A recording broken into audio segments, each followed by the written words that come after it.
तो हम बात करेंगे क्लाइमेट चेंज से जो क्वेश्चंस आए थे भाई प्रीलिम्स के अंदर, है ना, 2011 से लेकर 2022 तक क्लाइमेट चेंज से जो क्वेश्चंस आए थे उनकी बात करेंगे। सो टोटल हमारे पास 16 क्वेश्चन आए थे भाई क्लाइमेट चेंज से। सो उसकी बात करेंगे। क्लाइमेट चेंज से टोटल 16 क्वेश्चन आए थे। चलिए देखते हैं टॉपिक्स हमारे पास जो कौन कौन से क्वेश्चन आए थे। टोटल 16 क्वेश्चन थे, वो हमने अभी तक कवर कर लिया है। हमारे पास स्पीसीज कवर कर लिया, प्रोटेक्टेड एरियाज कवर कर लिए, इन्वायरमेंटल लॉस कवर कर लिए, पॉल्यूशंस कवर कर लिया, ecosystem and its function cover कर लिया। अब हम बात करेंगे किसके बारे में, क्लाइमेट चेंज के बारे में। क्लाइमेट चेंज से जो क्वेश्चन आए थे इन्वायरमेंटल इकोलॉजी में, उसकी बात करेंगे। क्वेश्चन नंबर 77 है, human activities in the recent past have caused the increase concentration of carbon dioxide in the atmosphere but a lot of does not remain in the lower atmosphere because of. हमारे जो activities है, human activities है, उससे क्या होता है, बहुत ज़्यादा कार्बन का एमिशन होता है, कार्बन डाइऑक्साइड का, है ना, बट वो लोअर एटमॉस्फेयर में नहीं रहता। क्यों नहीं रहता, ये हमसे पूछा गया है ना। It escape into the outer stratosphere, गलत बात है भाई। Photosynthesis by phytoplanktons in the ocean, बिल्कुल सही है, बिकॉज फाइटोप्लैंक्टॉन्स जो होते हैं वो जो ओशन है वो मेन रिजर्वायर है कार्बन डाइऑक्साइड के, है ना। जो प्लांट्स होते हैं वो कार्बन डाइऑक्साइड को एब्जॉर्ब कर लेते हैं फोटोसिंथेसिस करने के लिए, इसीलिए हमारे पास क्या होता है, जो हमारे पास कार्बन डाइऑक्साइड है वो लोअर एटमॉस्फेयर में नहीं रहता। The trapping of air in the polar ice caps, no, polar ice caps में भी जो एयर ट्रैप होता है वो मेन कारण नहीं है भाई। यहाँ पे जो मेन कारण वो क्या है, फोटोसिंथेसिस है। यहाँ पे जो मेन कारण है वो क्या है, photosynthesis by the phytoplanktons.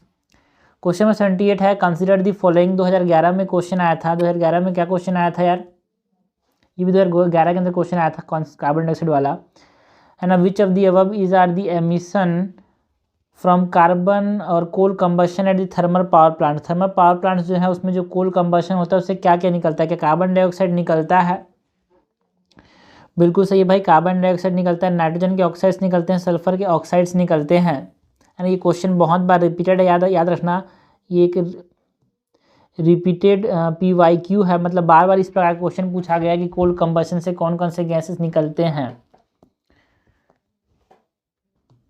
Question number 79 है, the formation of ozone hole in the Antarctic region has been a cause of concern. ठीक है, 2011 में क्वेश्चन आया था, what could be the reason for the formation of this whole.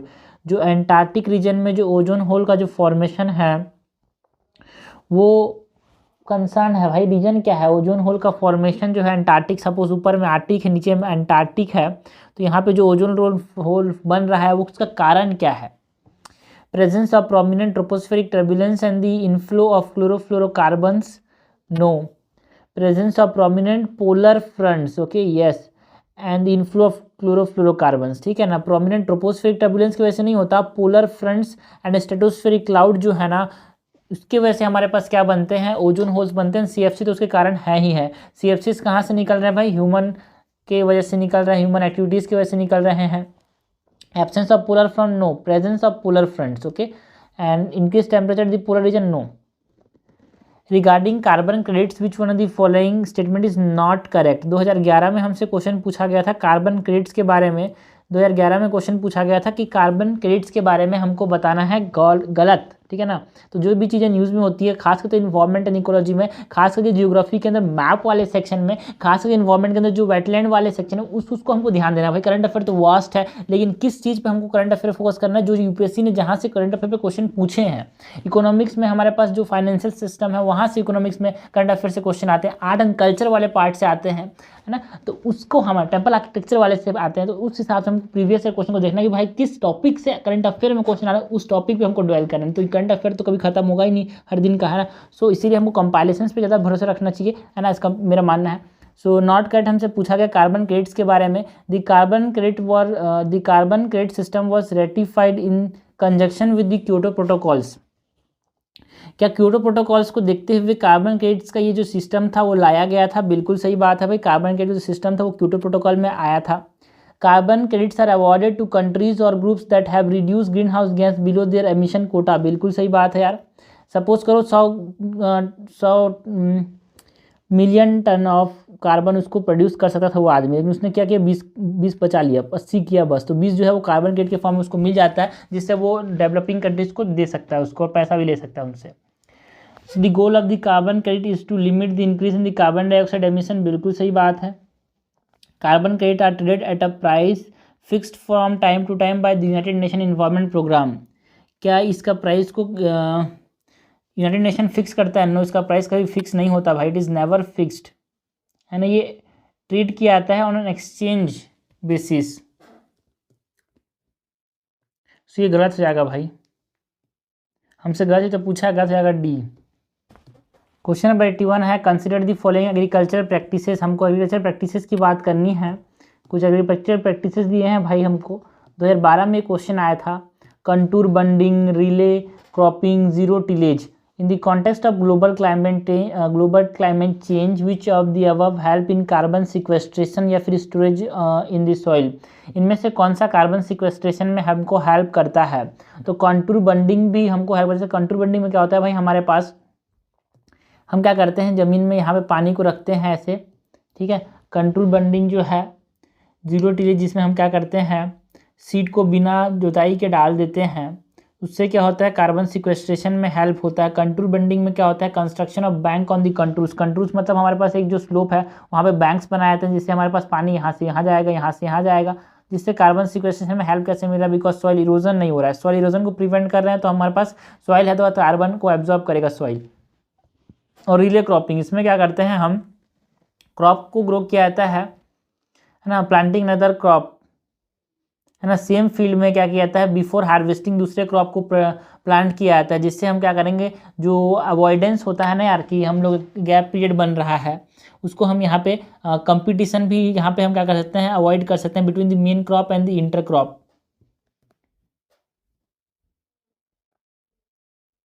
Okay, so इन सब चीज़ों से क्या हो रहा है, हमारे पास क्रॉप बच रहा है, एक तरह से सॉइल बच रहा है, सॉइल बच रहा है तो कार्बन सिक्वेस्टर हो रहा है। Okay, so this all three help in carbon sequestration. Question number 82 है कंसीडर द फॉलोइंग स्टेटमेंट। 2012 में क्वेश्चन आया था यार, chlorofluorocarbons known as ozone depleting substance are used in. तो सीएफसीज कहाँ पे देखने को मिलते हैं? क्या प्लास्टिक फोम्स के प्रोडक्शन में सीएफसीज का इस्तेमाल होता है? प्लास्टिक फोम्स के प्रोडक्शन में सीएफसीज का इस्तेमाल होता है, बिल्कुल सही बात है भाई, प्लास्टिक फोम्स के प्रोडक्शन में प्लास्टिक सीएफसीज का इस्तेमाल होता है। ट्यूबलेस टायर्स में सीएफसीज का इस्तेमाल नहीं होता, ट्यूबलेस टायर के प्रोडक्शन में सीएफसीज का इस्तेमाल नहीं होता। जब हम इलेक्ट्रिक कंपोनेंट को क्लीन करते हैं तो उसमें हमारे पास सीएफसीज का इस्तेमाल होता है। And pressurising agent in aerosol cans, aerosol cans में हम जब प्रेशराइजिंग एजेंट का इस्तेमाल करते हैं तब भी हमारे पास सीएफसीज का इस्तेमाल होता है। करेक्ट हमसे पूछा गया भाई, करेक्ट हो जाएगा सी 1, 3 and 4। Production of tubeless tyres में हमारे पास सीएफसी का इस्तेमाल नहीं होता, इलेक्ट्रिक कंपोनेंट्स में, प्रेशराइजिंग एजेंट्स में, है ना, अपने पास जो प्लास्टिक फोम्स बनाने में हमारे पास ये इस्तेमाल होता है। मतलब जो वहाँ पे पॉलीमर्स का प्रोडक्शन हो रहा है ना भाई, वहाँ पे हमारे पास सीएफसी की तरह से प्रोडक्शन देखने को मिलता है।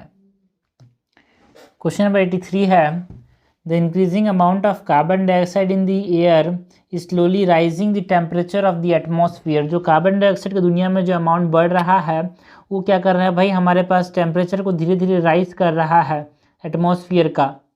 ऐसा क्यों? कि जो कार्बन डाइऑक्साइड वो क्या को एब्जॉर्ब करता है, बिकॉज जो carbon dioxide atmosphere water vapour in the air retains it's heats. जो वाटर वेपर को कार्बन डाइऑक्साइड एब्जॉर्ब कर लेता है उससे वो रिटेन कर लेता है हीट को, इसकी वजह से टेम्परेचर बढ़ रहा है क्या? नो। और वैसे भी ये क्वेश्चन जो है 2012 के अंदर आया था। इस प्रकार के क्वेश्चन बार बार यूपीएससी ने पूछे हैं, बिकॉज क्लाइमेट चेंज एक बहुत इंपॉर्टेंट टॉपिक है, बहुत इमर्जिंग टॉपिक है और इसके रिलेटेड में बहुत ज़्यादा न्यूज़ चलती रहती है यार। The ultra violet part of the solar radiation, no.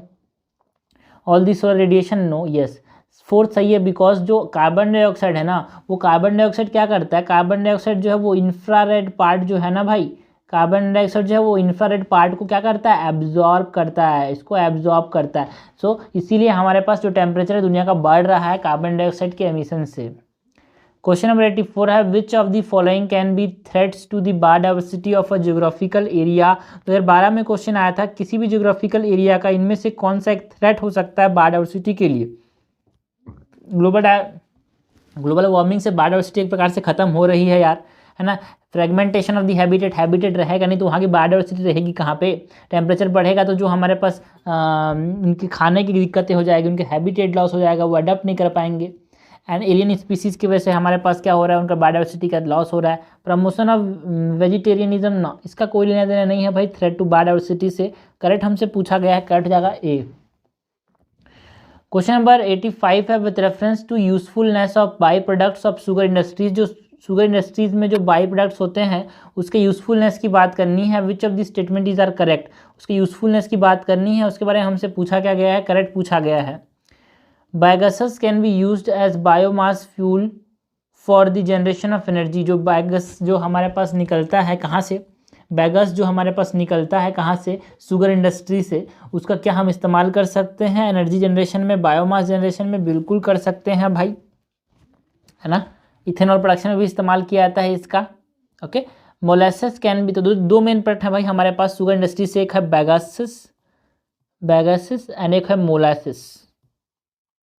ये दो मेन प्रोडक्ट हमारे पास देखने को मिलते हैं कहाँ से, शुगर के इंडस्ट्री के बाय प्रोडक्ट से। तो molasses can be used as one of the feed stock for the production of synthetic chemical fertilisers.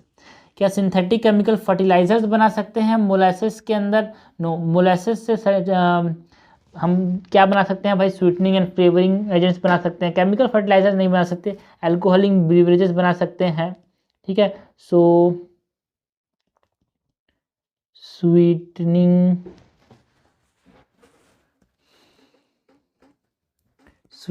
And flavouring foods, उसके लिए एजेंट्स बना सकते हैं हमारे पास, है ना। हम एथेनॉल बना सकते हैं। फर्टिलाइजर्स कैसे बनाएंगे यार, आप समझे, फर्टिलाइजर में मेन चीज़ होता है नाइट्रोजन, और बायो प्रोडक्ट जो शुगर इंडस्ट्री में होगा उसमें कार्बन होगा। Okay, so second is incorrect. Molasses can be used for the production of ethanol, बिल्कुल सही, अभी मैंने बोला यार, दिस इज करेक्ट, हमसे करेक्ट पूछा गया, करेक्ट हो जाएगा C1 and 3 only. Question number 86 है, the scientific view is that the increase in the global temperature should not exceed 2% above the pre industrial level. बिल्कुल सही बात है। If the global temperature increase beyond 3 degree above the pre-industrial level, then what is the possible impact on the environment? दुनिया का यह मानना है कि हाँ भाई, इस सदी के अंत तक हमको 2 डिग्री सेल्सियस से जो टेम्परेचर राइज है उसको रोक के रखना है। अगर 3 डिग्री सेल्सियस के पार हो गया तो क्या होगा दुनिया में, ये हमसे पूछा गया था 2014 के अंदर। टेरेस्ट्रियल बायोस्फीयर टेंड टूवर्ड, और क्या है भाई यहाँ पे, अच्छा बहुत सारे स्टेटमेंट वाले हैं। तो जो टेरेस्ट्रियल बायोस्फीयर टेंड टूवर्ड अ नेट कार्बन सोर्स, बिल्कुल सही बात है, बिकॉज हमारे पास एमिशन देखने को मिलेगा, नेट कार्बन एमिशन देखने को मिलेगा, है ना। सो जो टेम्परेट फॉरेस्ट हैं, है ना, वो सिंक का काम करते हैं, बट अगर हमारे पास टेम्परेचर बढ़ गया, है ना, तो हमारे पास कार्बन एब्जॉर्ब नहीं कर पाएगा, हमारे पास कार्बन एमिट होगा भाई, बिकॉज एब्जॉर्ब नहीं हो पाएंगे, है ना, कार्बन टेम्परेचर बढ़ने की वजह से, बिकॉज टेम्परेचर बढ़ने की वजह से हमारे पास ट्रीज ठीक से ग्रो नहीं कर पाएंगे। ओके, कि जो टाइगाज है, मतलब जो जहाँ पे टेम्परेट रीजन है, जहाँ पे टेम्परेचर कम रहता है ना, जहाँ पे टेम्परेचर कम रहता है वहाँ बहुत ज़्यादा ट्रीज ग्रो करते हैं टाइगा एंड टेम्परेट फॉरेस्ट में, ठीक है ना। तो उनका टेम्परेचर अगर बढ़ गया तो ये हमारे पास लॉस हो जाएंगे एक प्रकार से, टेम्परेट फॉरेस्ट एंड टाइगा जो है वो लॉस हो जाएगा। जब ये लॉस हो जाएंगे फिर क्या होगा भाई, जब ये लॉस हो जाएंगे तो हमारे पास यहाँ से जो कार्बन सिंक के फॉर्म में जो काम करते हैं वो नहीं कर पाएंगे, मतलब नेट एमिटर हो जाएगा ना यार। Wide spread coral mortality will occur, बिल्कुल सही बात है, बिकॉज कोरल ब्लीचिंग हो सकता है टेम्परेचर की वजह से, because corals are very sensitive to temperatures, है ना। टेम्परेट रीजन में सर्वाइव कर सकेंगे, बट जो हमारे पास ट्रॉपिकल रीजन होगा वहाँ पे बहुत ज़्यादा दिक्कतें हो जाएगी।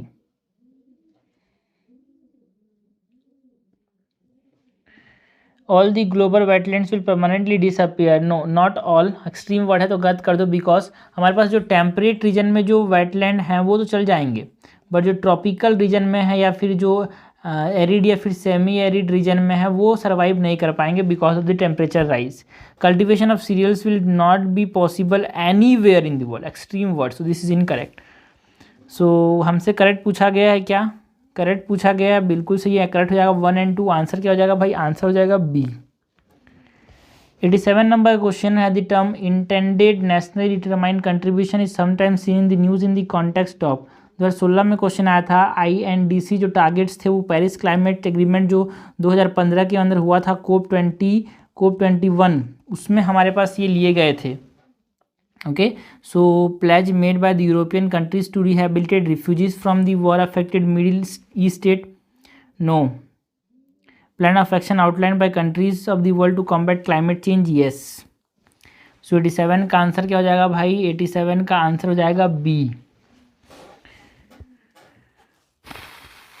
ओके, जो UNFCCC के अंदर हमारे पास है ना, United nation framework convention climate change हुआ था, उसके अंदर हमारे पास INDC टारगेट्स हमको देखने को मिले थे।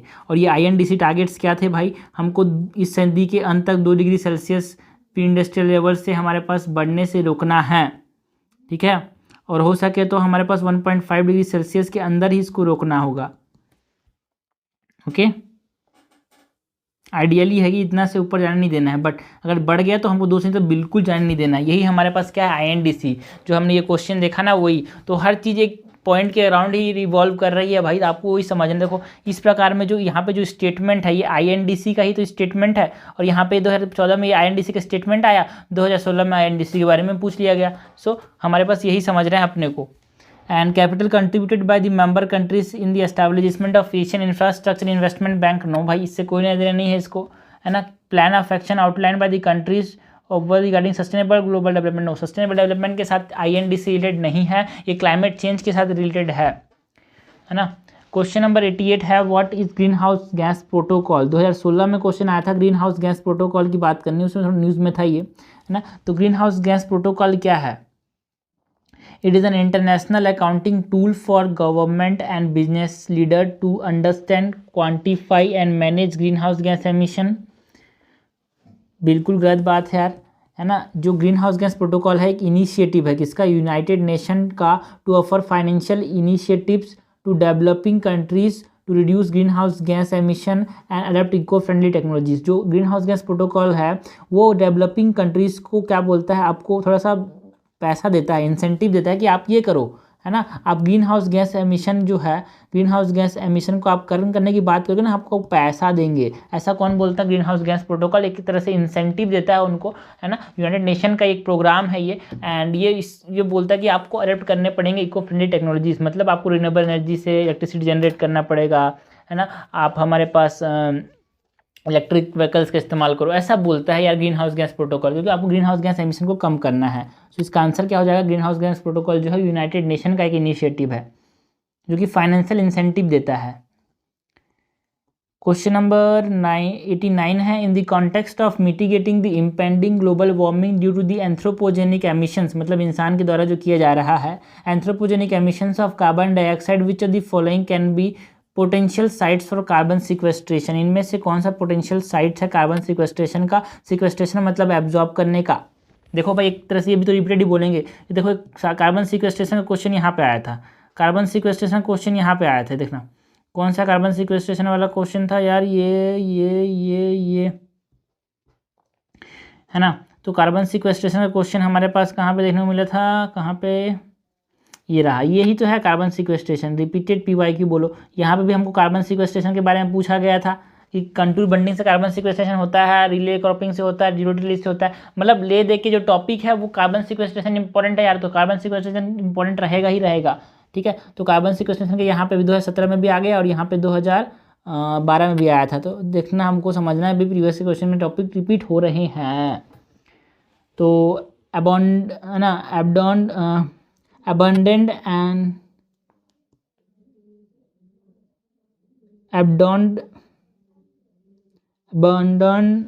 एंड अनइकोनॉमिक कोल सीम्स एक तरह से कार्बन सिक्वेस्ट्रेशन के लिए इस्तेमाल किया सकते हैं। बिल्कुल सही, ये कार्बन एब्जॉर्ब करेंगे। जीप थोड़ा फसल जा रहा है। Depleted oil and gas reserve, ये एनसीईआरटी के अंदर मेंशन है भाई। Depleted and oil and gas reserve को हम कार्बन सिक्वेस्टर करने के लिए, कार्बन स्टोर करने के लिए इस्तेमाल कर सकते हैं। सबटेरियन डीप सलाइन फॉर्मेशंस भी इस्तेमाल कर सकते हैं। करेक्ट हमसे पूछा गया है यार, करेक्ट क्या हो जाएगा यहाँ पे? करेक्ट हो जाएगा डी। ओके, यहाँ पे इसके साथ मैं कंटूर बंडिंग भी लेता हूँ। कंटूर बंडिंग भी हेल्प करता है हमको कार्बन सिक्वेस्ट्रेशन में। जीरो टिलेज भी हेल्प करता है हमको कार्बन सिक्वेस्ट्रेशन में, है ना। रिले क्रॉपिंग जो हम लोग कर रहे थे ना, यहाँ पे कौन सा था, क्या कौन सा क्रॉपिंग था ये? रिले क्रॉपिंग, बिल्कुल सही है, रिले क्रॉपिंग। ये भी कार्बन सिक्वेस्ट्रेशन में हेल्प करता है। कार्बन सिक्वेस्ट्रेशन मतलब क्या है ना? एब्जॉर्प्शन, कार्बन को रिडक्शन करने की बात कर रहे हैं हम। क्वेश्चन नंबर 90 है, in the context of which of the following do scientist suggest the use of cirrus cloud thinning technique. देखो भाई, सीरस क्लाउड थिनिंग टेक्निक की बात की जा रही है, and injection of sulphate aerosols in the stratosphere. 2019 के अंदर आया था कि हमको जो सीरस क्लाउड थिनिंग है या फिर जो इंजेक्शन ऑफ सल्फेट एरोजोल है स्ट्रेटोस्फियर के अंदर, वो किस कॉन्टेक्स्ट में हमको इस्तेमाल किया जाता है साइंटिस्ट के द्वारा। Creating artificial rains in some region, reducing the frequency and intensity of tropical cyclones, reducing the adverse effect of solar winds, reducing global warming. ठीक है, तो cirrus cloud thinning and injection of sulphate aerosols का जो इस्तेमाल किया जाता है global warming को कम करने के लिए इस्तेमाल किया जाता है। बिकॉज सीरस क्लाउड को जब थिन कर देंगे ना, तो वो रिफ्लेक्ट कर देंगे, जो बाहर से जो सोलर रेडिएशंस आ रहे हैं उसको रिफ्लेक्ट कर देंगे। ओके, सल्फेट एरोजोल्स को जब हम डाल देंगे ना, तो क्या करेंगे, वो ग्लोबल वार्मिंग को कम करेंगे। ओके, बिकॉज ये पतले पतले हो जाते हैं, जिससे वो ट्रांसफ़र कर दिए जाते हैं सोलर, मतलब वो क्या कर देते हैं, उसको रिफ्लेक्ट बैक कर देते हैं। So this cirrus cloud thinning and injection of sulphate aerosol help in what, help in reflecting the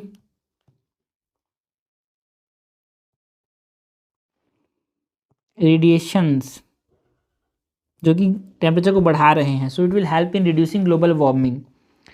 question number 91 है, कंसिडर दी फॉलोइंग स्टेटमेंट। 2019 में क्वेश्चन आया था यार, agricultural soil release nitrogen oxide into the environment. बिल्कुल सही बात है, agriculture field से बहुत ज़्यादा नाइट्रोजन निकलता है और नाइट्रोजन के ऑक्साइड्स निकलते हैं।